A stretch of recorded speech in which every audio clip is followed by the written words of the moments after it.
একসঙ্গে নয়, ধাপে ধাপে খোলা হবে শিক্ষা প্রতিষ্ঠান, তবে সংক্রমণ নামতে হবে 10%-এর নিচে। প্রস্তুতি নিচ্ছে স্কুলগুলো। সংক্রমণের হার ক্রমেই নিচে নেমে যাচ্ছে, তাহলেই ইনশাল্লাহ খুব শিগগির আমরা সকল শিক্ষা প্রতিষ্ঠান খুলে দিতে পারবো।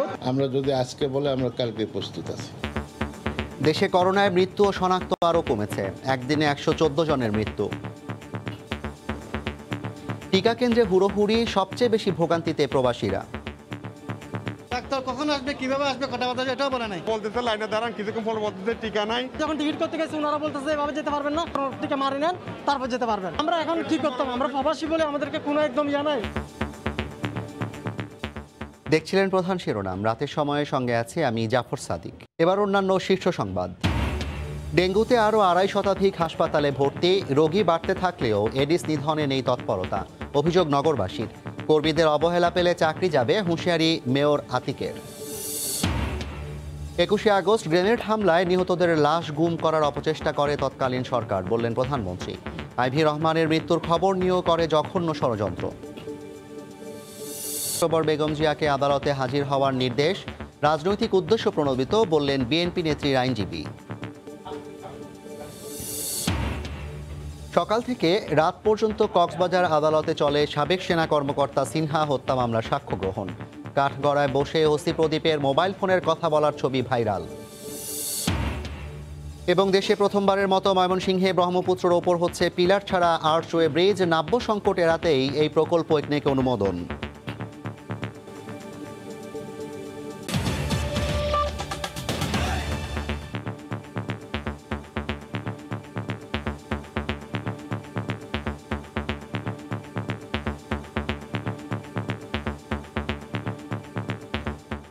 একসঙ্গে নয়, ধাপে ধাপে খোলা হবে শিক্ষা প্রতিষ্ঠান, তবে সংক্রমণের হার নামতে হবে 10%-এর নিচে।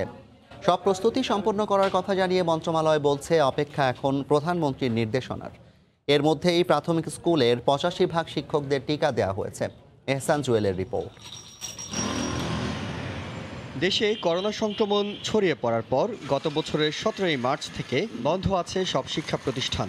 দফায় দফায় বেড়েছে বন্ধের মেয়াদ। বিভিন্ন সময় সংক্রমণ বিবেচনায় নানা কিছুর উপর বিধিনিষেধ শিথিল করা হলেও টানা 1.5 বছর ধরে স্কুল কলেজে তালা ঝুলছে।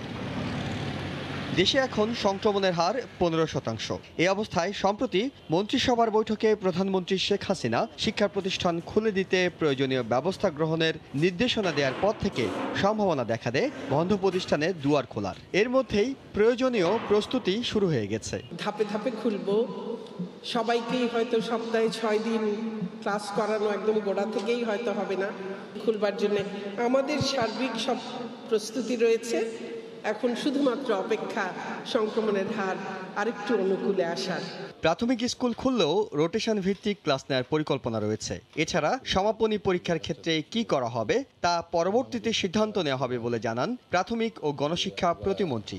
পার্ট পার্ট করে করব, যে ক্লাস 3, 4, 5 এটা হয়তো 2 দিন করব, 1, 2 একদিন করে করব সপ্তাহে। সমাপনী তো এটা থাকবে, এটা বন্ধ তো হয় নাই। যদি স্বাস্থ্যসম্মতভাবে আমরা নিতে না পারি, আমরা ওইভাবে মূল্যায়নের ভিত্তিতে নিব, আমাদের ওয়ার্কশিট আছে। এর মধ্যে 85% শিক্ষককে টিকা দেয়া হয়েছে, বাকিদেরও দ্রুত এর আওতায় নিয়ে আসা হবে বলে জানা গেছে।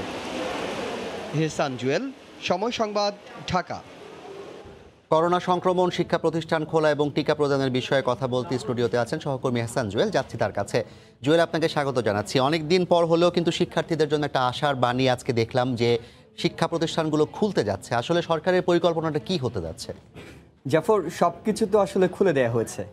এর আগে আমরা যখনই বিধিনিষেধ কিংবা লকডাউন দেখি, তখন কিন্তু আমরা দেখি যে একটা একটা করে জিনিস অবরুদ্ধ করে দেওয়া হয়, পরবর্তীতে পরিস্থিতির উন্নতি হলে সেটা খুলে দেওয়া হয়। কিন্তু গত বছরের 17 মার্চ থেকে যেটা হচ্ছে, একটা দিনের জন্য কিন্তু শিক্ষা প্রতিষ্ঠান খোলা হয়নি।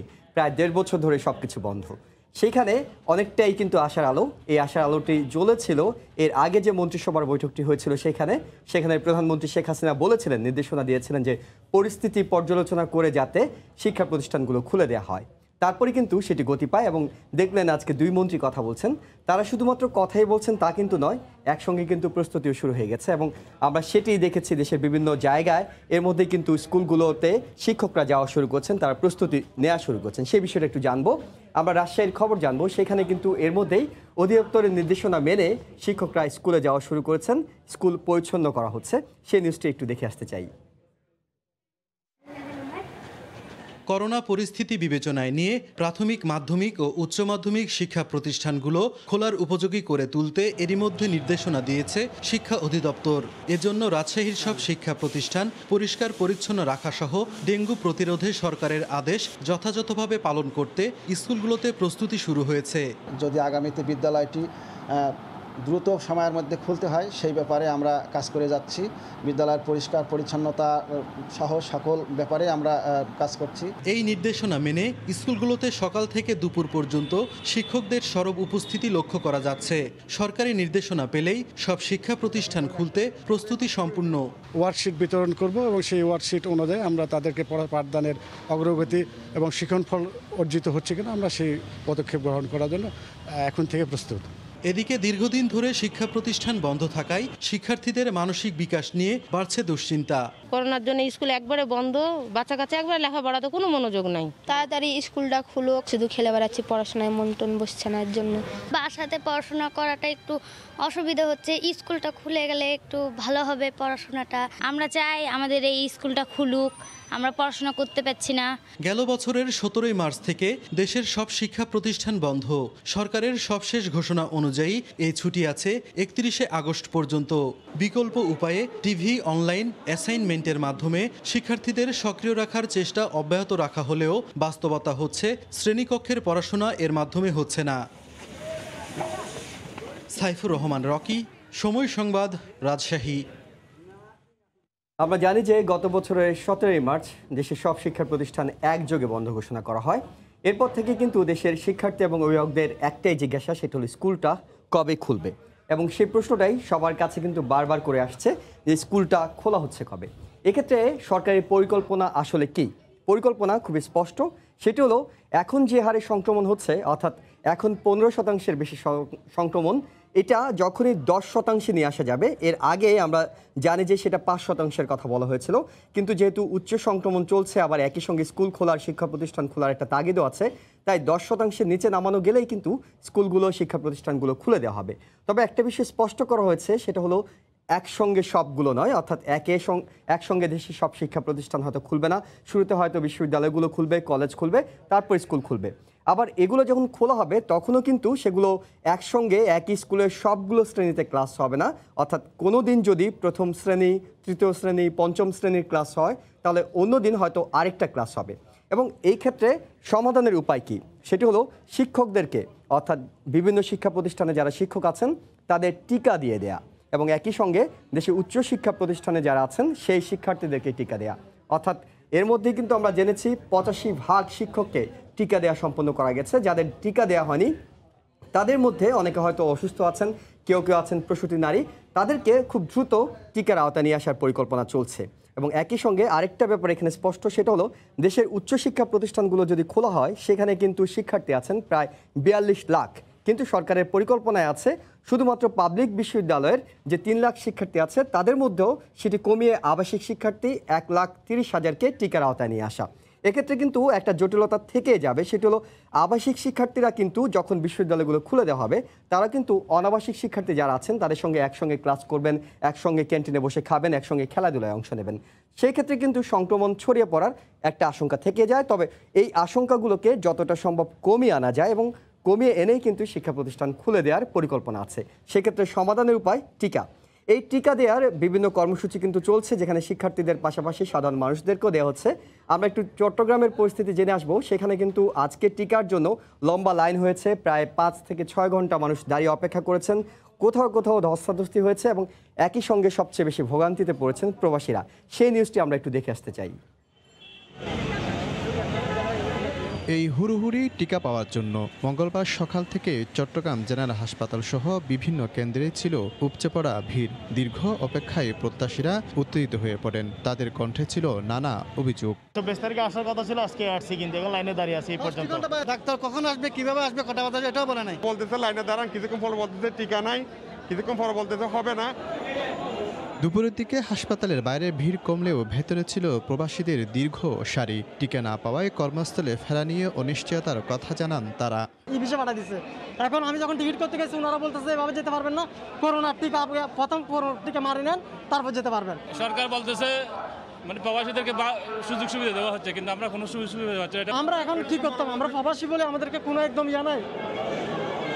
তবে টিকার কোনো সংকট নেই উল্লেখ করে প্রবাসীদের ভোগান্তির ব্যাখ্যা দিলেন সিভিল সার্জন। যারা বিদেশে যাবেন এই মুহূর্তে ভিসা আছে এবং তাদের ওই দেশে তারা যদি দেখাতে পারেন যে মডার্নাই চাচ্ছে, সেক্ষেত্রে আমরা বিশেষ ব্যবস্থায় দিচ্ছি।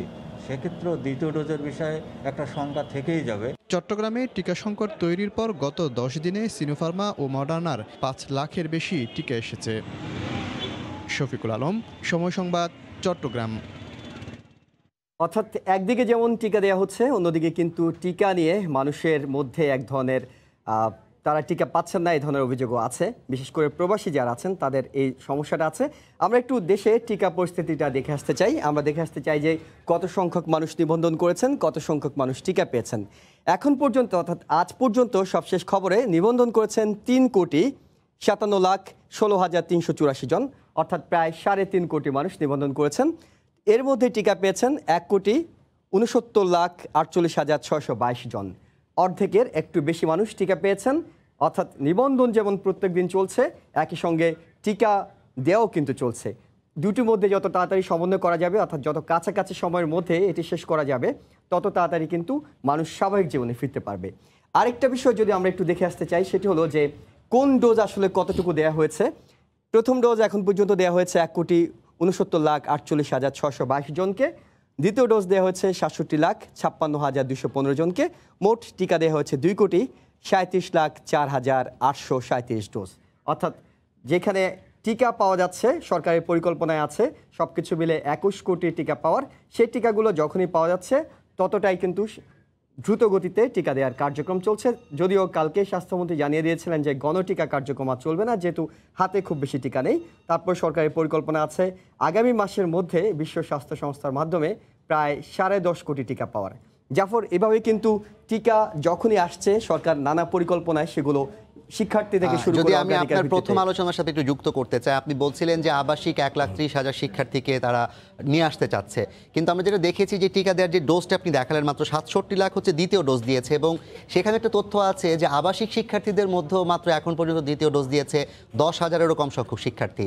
তাহলে আসলে সেপ্টেম্বর নাগাদ এটা বাস্তবায়ন করা সম্ভব কিনা, আসলে কি মনে হয়? এটা আসলে নির্ভর করছে কতটা অগ্রাধিকার ভিত্তিতে সরকার দিচ্ছে। সরকার যদি মনে করে যে আমি আবাসিক শিক্ষার্থীদেরকেই খুব দ্রুত গতিতে একটা প্রজেক্টের আওতায় নিয়ে এসে বিশেষ কোনো প্রকল্পের মাধ্যমে, শুধু আবাসিক শিক্ষার্থী কেন, আমি যেটা বলছিলাম যে শুধুমাত্র আবাসিক শিক্ষার্থীরা তো হলে হবে না, সেখানে অনাবাসিক যারা আছে তারাও ক্লাসে আসবেন, একসঙ্গে মিশবেন, একসঙ্গে কাজ করবেন।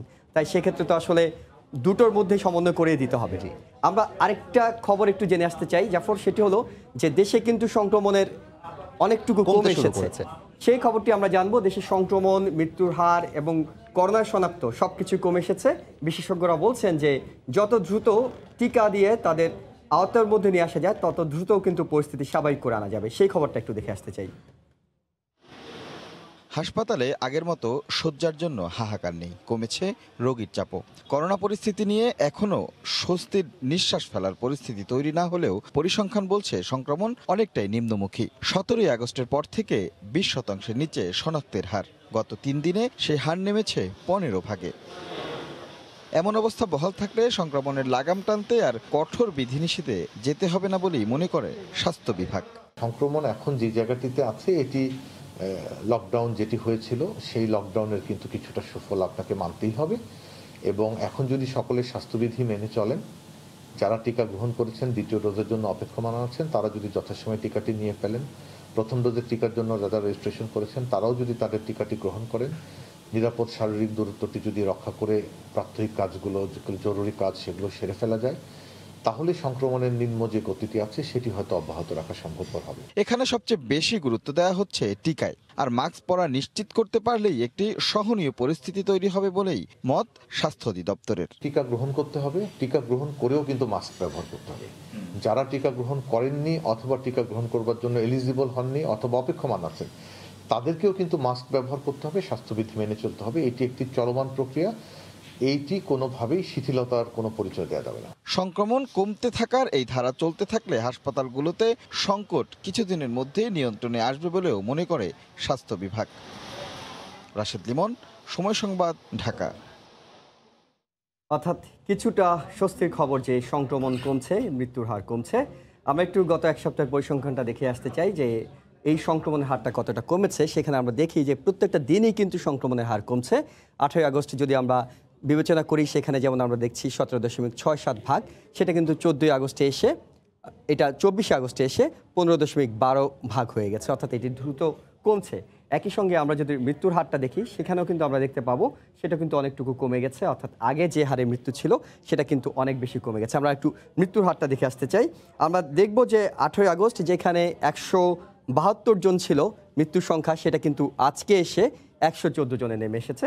অর্থাৎ মৃত্যুর হারও অনেক বেশি কমছে এবং এইভাবে কিন্তু আস্তে আস্তে পরিস্থিতি যদি যতটাই নিয়ন্ত্রণে আসা যায় ততটাই স্বাভাবিক জীবনে ফেরার এক ধরনের সম্ভাবনা রয়েছে।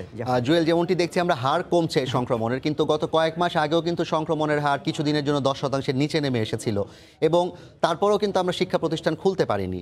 আমরা যেটা জেনেছি গণমাধ্যম সূত্রে যে ভারতে অক্টোবর নাগাদ করোনার ঢেউ, যে তৃতীয় ঢেউটি, সেটি আসলে চূড়ায় উঠতে পারে। এই মুহূর্তে বাংলাদেশেও আবার ভবিষ্যতে সংক্রমণ যদি বেড়ে যায়, তাহলে শিক্ষা প্রতিষ্ঠানের ব্যাপারে কোনো সিদ্ধান্ত সরকার আবার নতুন করে ভাববে কিনা? জাফর, আমরা যখন বলছি যে আসলে সংক্রমণ কমেছে, এটি আসলে আগের তুলনায় কমেছে। অর্থাৎ আগে যেখানে 30% ছিল সেখানে সেটি 15% নেমে আসছে। তার মানে মন্দের ভালো অবস্থায় আমরা আছি, একেবারে যে ভালো পরিস্থিতি তা কিন্তু নয়। এবং একই সঙ্গে বিশেষজ্ঞরা যেটি মনে করছেন সেটি হলো এই যে কমে আসছে সেটি কিন্তু এর আগে যে কঠোর লকডাউন দেওয়া হয়েছিল সেটির ফল। এখন যখন পরিস্থিতি আবার সবাই একেবারে স্বাভাবিক অবস্থার মধ্যে দিয়ে যাচ্ছে, বিধিনিষেধ নেই, অনেকে স্বাস্থ্যবিধি মানছেন না, সেক্ষেত্রে পরিস্থিতি কিন্তু আশঙ্কা করা হচ্ছে যে আগামী মাসের শুরুতে সেটা আবারও বেড়ে যেতে পারে।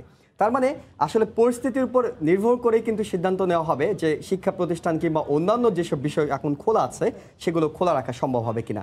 যদি সংক্রমণ বেড়ে যায় তখন তো আসলে কোনো উপায় থাকবে না, তখন আবারও সে বন্ধের পথে হাঁটতে হবে।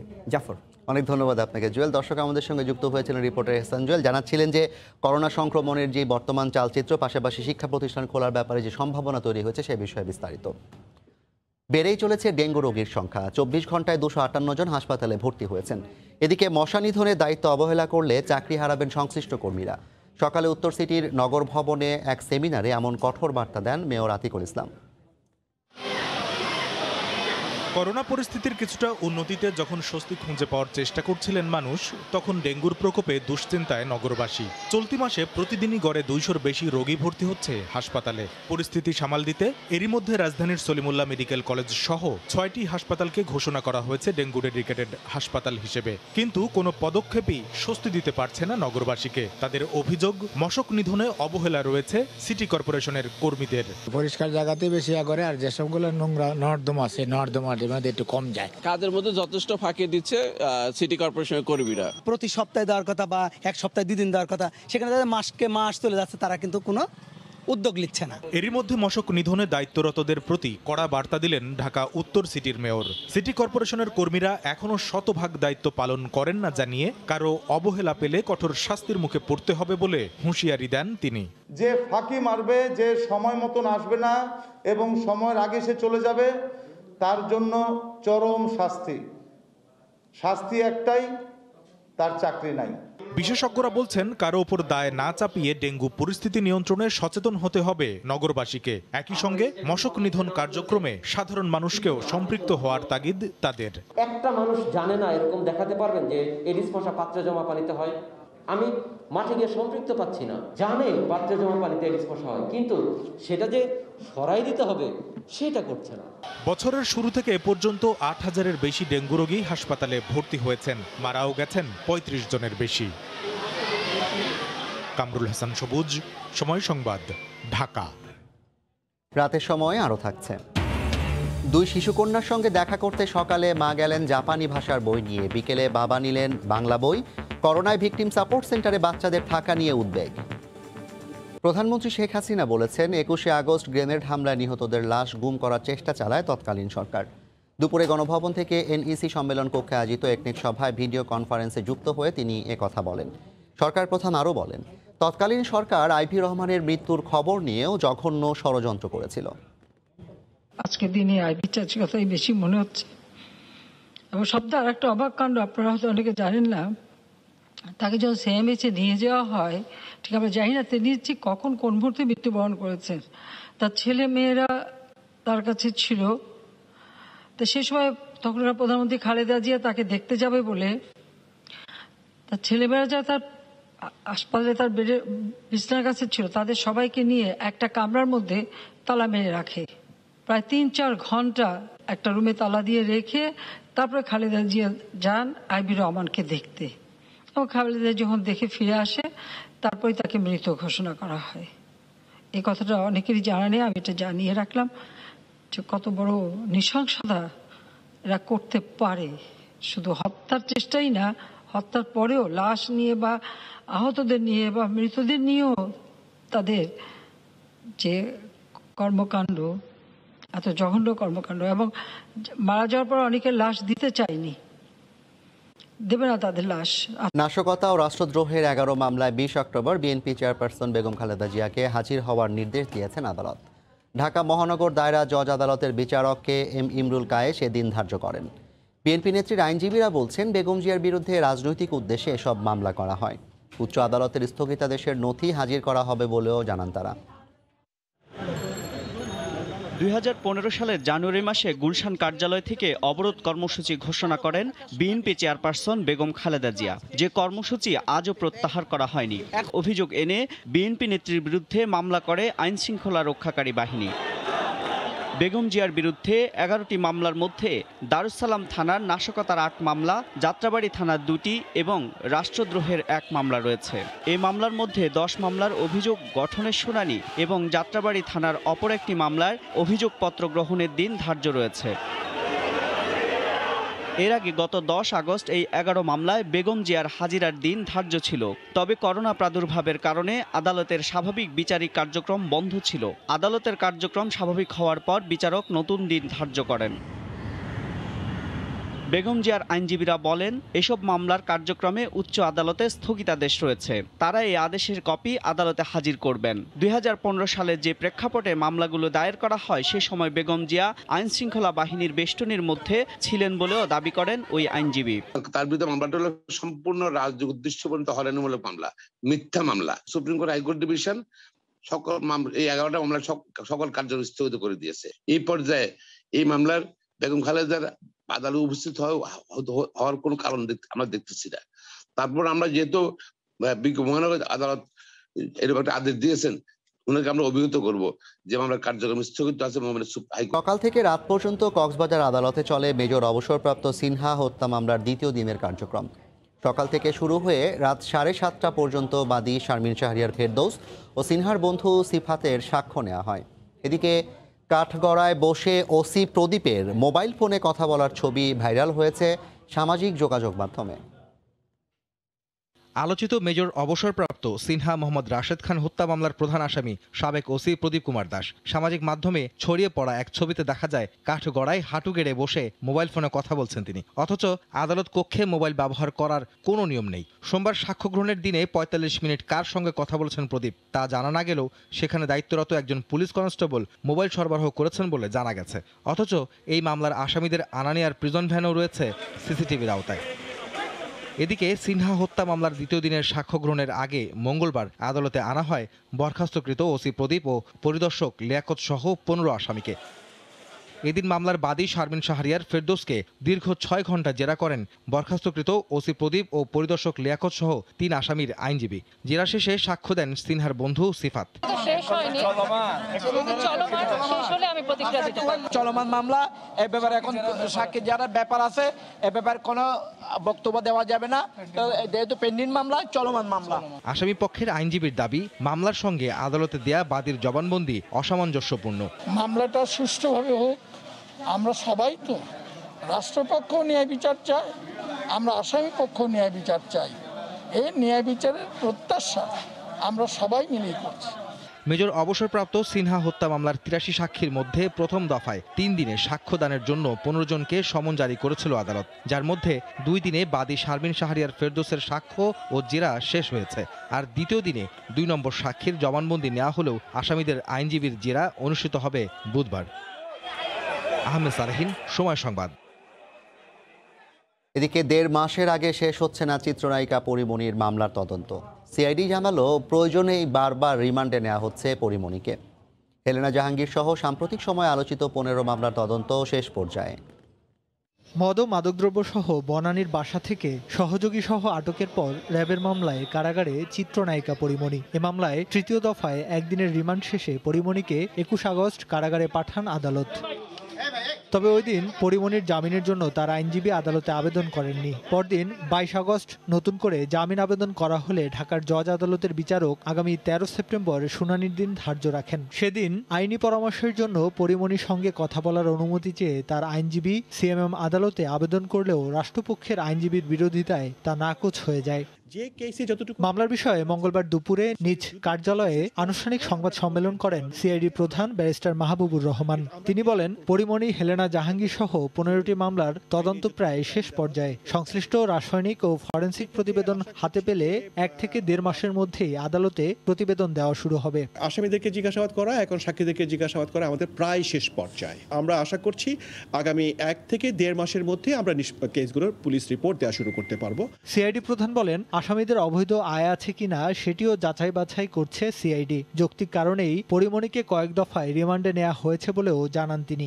এটা পূর্ণাঙ্গ রিপোর্টের স্বার্থে করেছি। এই কেসে আপাতত আর কাউকে ডাকার মতো আমাদের আর প্রয়োজন। 4 আগস্ট চিত্রনায়িকা পরিমণি ও প্রযোজক নজরুল ইসলামকে গ্রেফতার করা হয়। গত 29 জুলাই গুলশানের বাসা থেকে আওয়ামী লীগের বহিষ্কৃত নেত্রী হেলেনা জাহাঙ্গীরকে বিদেশি মদসহ গ্রেফতার করে র্যাব। 1 আগস্ট বাড়িধারা ও মোহাম্মদপুরে অভিযান চালিয়ে কথিত মডেল ফারিয়া মাহবুব পিয়াসা ও মরিয়ম আক্তার মৌকে ইয়াবাসহ গ্রেফতার করে ডিবি। আসামির বিরুদ্ধে মাদকদ্রব্য নিয়ন্ত্রণ আইন, বিশেষ ক্ষমতা আইন, পর্নোগ্রাফি নিয়ন্ত্রণ আইন ও অস্ত্র নিয়ন্ত্রণ আইনে মামলা রয়েছে। মামলায় আদালতে স্বীকারোক্তিমূলক জবানবন্দি দিয়েছে ফারিয়া মাহবুব পিয়াসা ও হেলেনা জাহাঙ্গীর।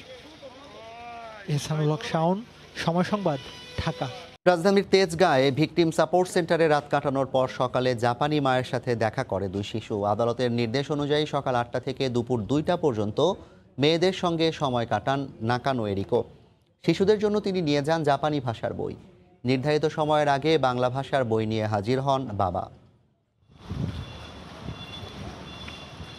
দীর্ঘ 7 মাস পর মায়ের সান্নিধ্যে জেসমিন ও লায়লা।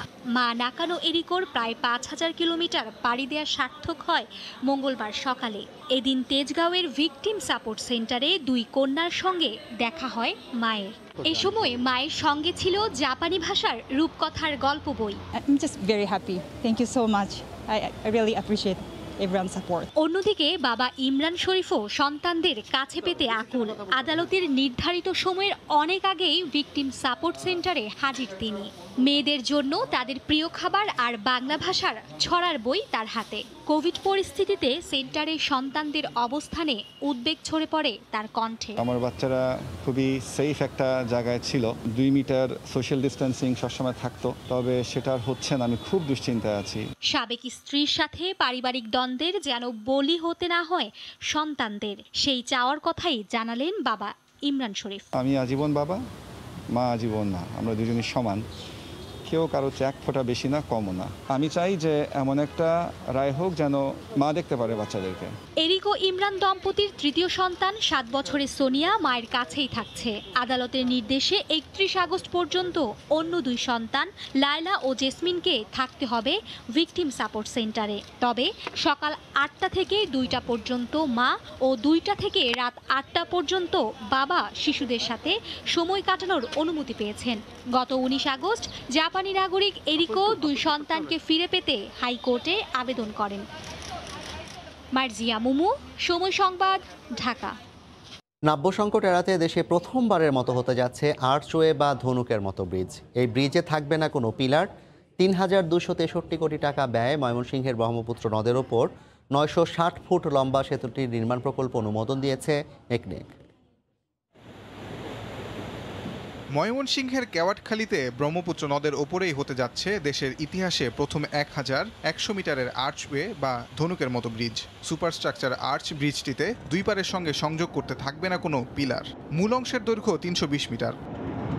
সেতুর নির্মাণ ব্যয় ধরা হয়েছে 3263 কোটি টাকা, যার মধ্যে পরামর্শকের পেছনে খরচ 60 কোটি টাকা। পরিকল্পনা কমিশন বলছে সড়ক বিভাগে দক্ষ প্রকৌশলীর অভাবেই করতে হচ্ছে খরচ। 320 হচ্ছে যে মূল যেটি স্টিল আর্চ, সর্বমোট 1100 মিটার। সেই দিক থেকে ব্যয় বেশি না, আমি অন্যান্য প্রকল্পের সাথে কম্পেয়ার করে দেখেছি। এখনো পর্যন্ত আমাদের কনসালটেন্সি দিতে হয়, কারণ আমাদের রোডস অ্যান্ড হাইওয়েজের নিজস্ব ইন হাউস স্কিলস বা ওই পর্যায়ে এখনো পর্যন্ত যায়নি। সভা শেষে অনুষ্ঠিত সংবাদ সম্মেলনে পরিকল্পনা মন্ত্রী জানান, রপ্তানি করা পণ্য নিয়ে কোনো অভিযোগ শুনতে চান না প্রধানমন্ত্রী। পাশাপাশি দেশের বন্যাপ্রবণ এলাকাগুলোতে বেশি করে কালভার্ট নির্মাণেরও নির্দেশ দিয়েছেন তিনি। ইঞ্জিনিয়ার সাহেবরা বা আমরা শুধু যেখানে যেখানে প্রাকৃতিক খাল আছে ওখানে কালভার্ট দেয়, উনি বলেন না এত হয় না, মাঝে মাঝে আরও কালভার্ট বাড়ান। তিনি বারবার বলছে খবরদার সাবধানে মাল পাঠান, কিন্তু যত্ন করে পাঠান, সকল আইন কানুন মানেন। কোন আইন কানুন? হাইজিনিক আইন কানুন। প্রধানমন্ত্রী শেখ হাসিনার সভাপতিত্বে অনুষ্ঠিত সভায় অনুমোদন দেওয়া হয়েছে জামালপুরের আঞ্চলিক সড়ক নির্মাণ, ঢাকা উত্তর সিটি কর্পোরেশনের দুর্যোগ সহনশীলতা ও দারিদ্র্য বিমোচনে সম্পদ ব্যবস্থাপনা সহ 8টি প্রকল্প। তাজওয়ার মাহমিদ, সময় সংবাদ, ঢাকা।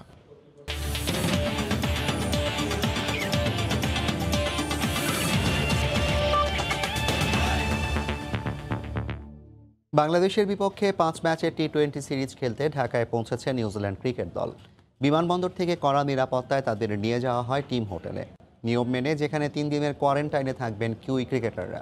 এদিকে নিউজিল্যান্ড শিবিরে করোনা আক্রান্ত হলেন নিউজিল্যান্ডের cricketer Finn Allen.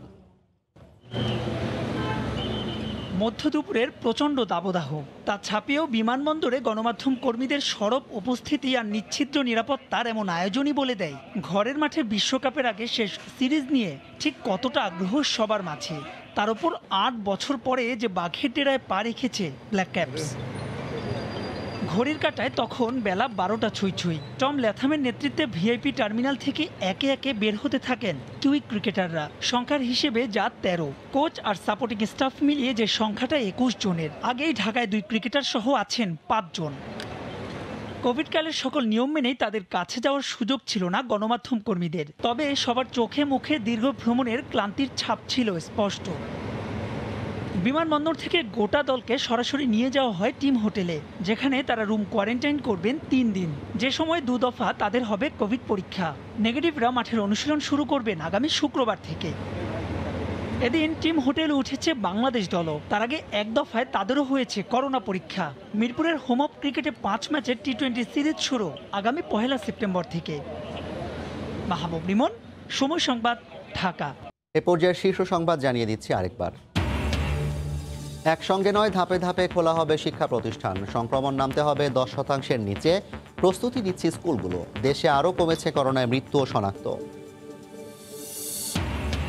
21শে August grenade হামলায় নিহতদের লাশ গুম করার অপচেষ্টা করে তৎকালীন সরকার, বললেন প্রধানমন্ত্রী। আইবি রহমানের মৃত্যুর খবর নিয়েও করে জঘন্য ষড়যন্ত্র। এবং সকাল থেকে রাত পর্যন্ত কক্সবাজার আদালতে চলে সাবেক সেনা কর্মকর্তা সিনহা হত্যা মামলার সাক্ষ্য গ্রহণ। কাঠগড়ায় বসে ওসি প্রদীপের মোবাইল ফোনের কথা বলার ছবি ভাইরাল। এই ছিল রাতের সময়, সঙ্গে থাকুন সময়।